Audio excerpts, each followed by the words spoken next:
Bonjour à tous et bienvenue sur Crypto Flash, la chaîne de l'actualité crypto. Plein de choses à vous raconter aujourd'hui. La baisse, bien sûr, des crypto-monnaies, c'est assez triste, malheureusement, ce qui est en train de se passer.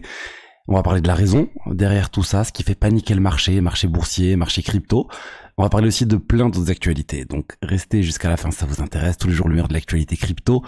Du coup, je vous ai dit, grosse baisse des crypto-monnaies aujourd'hui. BTC, 4,3% de baisse. Ethereum, 7% de baisse. C'est voilà, c'est bon, c'est en train de frôler la barre des 3000 $. BNB moins 3,6%, Solana moins 6,7%, Cardano moins 9,4%. Bref, on a une baisse globale, vraiment, c'est indéniable et ça concerne vraiment plein de cryptos différentes et le marché dans sa globalité. Quand je parle du marché dans sa globalité, c'est-à-dire le marché boursier aussi baisse. Il baisse beaucoup. Ça a commencé vendredi aux États-Unis, c'est en train d'arriver aussi au sein de l'Union européenne, l'Europe de manière plus globale et le reste des marchés aussi. Donc il y a cette baisse globale. C'est dû à quelque chose dont j'avais parlé dans la vidéo, la vidéo de vendredi en fait. Il y a une news qui est tombée vendredi comme quoi en fait l'emploi, les chiffres de l'emploi aux États-Unis étaient particulièrement bons. Il y a eu beaucoup plus de personnes recrutées que ce qui était attendu. Vous me direz mais c'est une bonne chose pour l'économie américaine. Non, c'est pas une bonne chose pour les actions en tout cas et pour les cryptos parce que ça veut dire que la politique de la Fed pour qui consiste à réduire petit à petit les taux, et ben elle l'inquiète un petit peu parce que elle n'arrive pas forcément à réduire l'inflation en faisant ça. Pourquoi? Parce que s'il y a un marché de l'emploi qui augmente, ça veut dire en fait qu'il y a toujours cette compétition autour des employeurs pour recruter les gens, qu'il y a plus de demandes et au final, bah c'est pas un bon signe, c'est pas un bon indicateur vis-à-vis de l'inflation.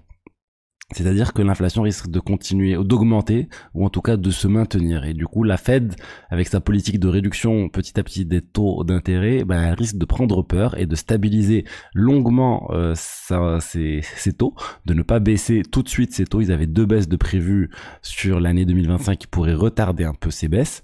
Et d'ailleurs, il y a un certain nombre d'analystes, enfin il y a même une banque, Bank of America, qui prédit, même pour eux, il y a plus de chances que, en fait, il y ait une hausse, en fait, des taux directeurs de la Fed. C'est assez énorme. J'ai jamais vu ce type d'analyse pour l'année 2025. Ils disent il y a plus de chances qu'on ait, en fait, une hausse des taux directeurs de la Fed en 2025, vu le marché de l'emploi aux États-Unis qui reste tendu. Et ça, c'est pas une bonne chose. C'est pas une bonne chose pour les cryptos. C'est pas une bonne chose pour le marché boursier. Je vous ai déjà expliqué. Disons, ça pourrait remettre en question cette politique de la Fed et on pourrait avoir une Fed qui, on va dire, stabilise ses taux sur toute l'année 2025, c'est un scénario possible, ou le pire scénario pour les cryptos et pour le marché boursier, si la Fed augmente ses taux directeurs en 2025. C'est vraiment pas ce que le marché attendait pour cette année, donc faut suivre, ça va pas arriver. Enfin, il faut attendre maintenant d'autres éléments, il y a d'autres chiffres de l'emploi qui vont arriver, d'autres chiffres liés à l'inflation et plein d'autres choses qu'il faudra surveiller. Mais c'est vraiment quelque chose qui inquiète actuellement les marchés. Voilà pourquoi on a cette panique aujourd'hui sur les marchés crypto.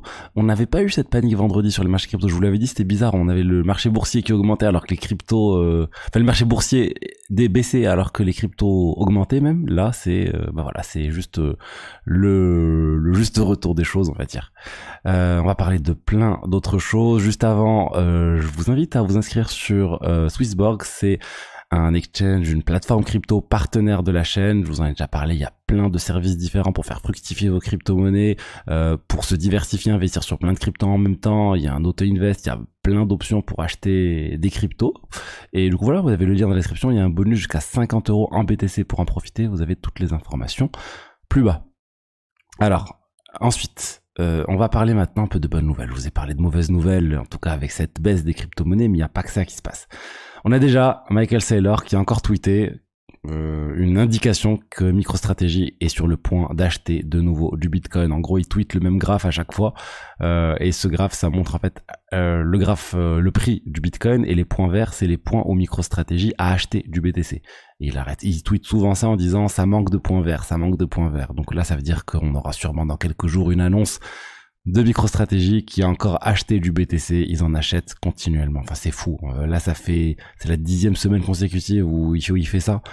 Bref, toujours une pression acheteuse sur le Bitcoin et ça fait du bien, ils en ont besoin. Enfin, on en a tous besoin en ce moment pour essayer un peu de repasser dans le vert.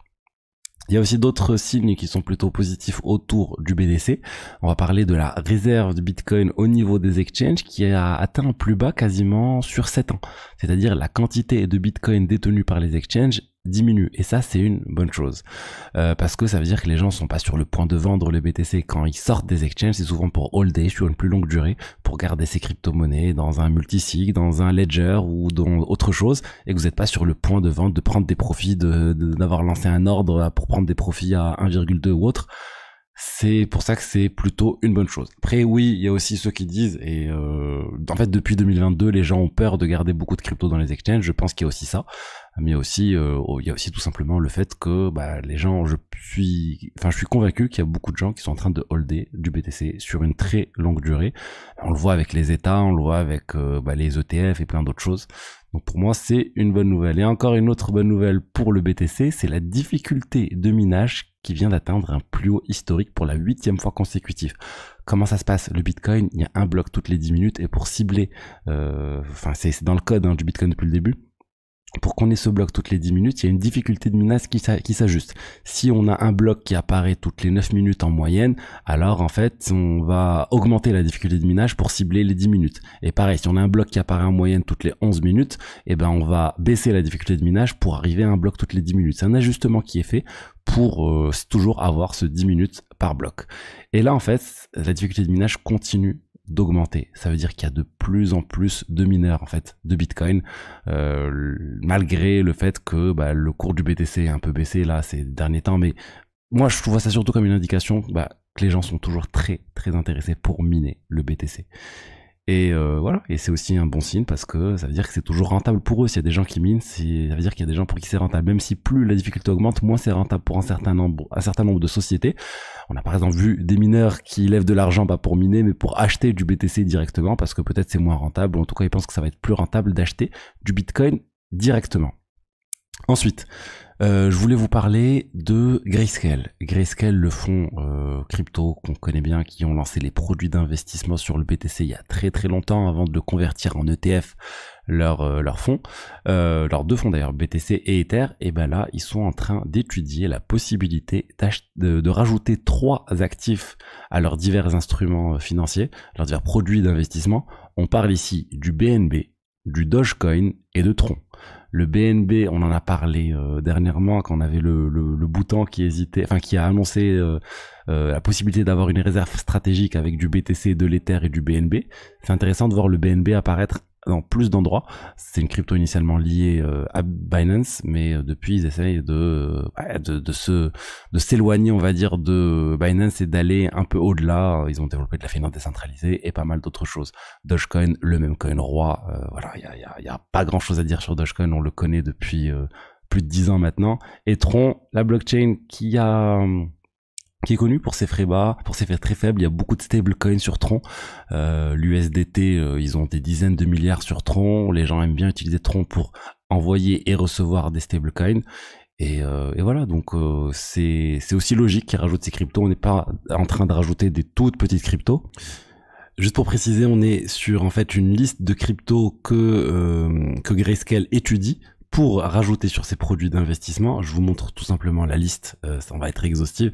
Regardez, ils pensent rajouter le Kaspa aussi, ils pensent rajouter Aptos, Arbitrum, Celestia, Hedera, Mantle, Sei, Sonic, Starknet, Toncoin, Tron, donc je vous en ai parlé, et on a aussi de l'Aérodrome, de l'Ethena, j'en ai pas mal parlé, Hype aussi, Hyperliquide, Injective, Jupiter, Ondo, Pendle, Torchain, ça fait beaucoup, et on remarquera aussi au niveau des agents IA, on trouve AI16Z, on trouve aussi Virtuals Protocol, les deux protocoles AI Agent dont on parle le plus. On retrouve aussi du Immutable X. Bon, la liste vraiment est très très longue. Akash, donc là au niveau de l'intelligence artificielle avec ASI, Arui, Vegan Layer, Flockgrass, Hyperbol, Jito, Pit et pas mal d'autres cryptos. Donc voilà, c'est une liste qui évolue et ça montre en fait ce à quoi ils pensent, quels sont les cryptos qu'ils veulent rajouter plus tard pour créer des fonds, pour peut-être un jour créer des ETF ou autres. Là, la colonne de gauche, c'est toutes les cryptos qui sont déjà dans les produits de Grayscale, donc Bitcoin, Bitcoin Cash, XRP, Zcash et pas mal d'autres. Mais là, vraiment, ils veulent augmenter grandement cette quantité de crypto. Voilà ce que je voulais vous dire aujourd'hui sur les diverses actualités crypto. J'espère que le contenu vous a plu. Si c'est le cas, n'hésitez pas à liker, commenter, vous abonner. Je vous dis à demain pour la suite. Allez, au revoir, ciao ciao.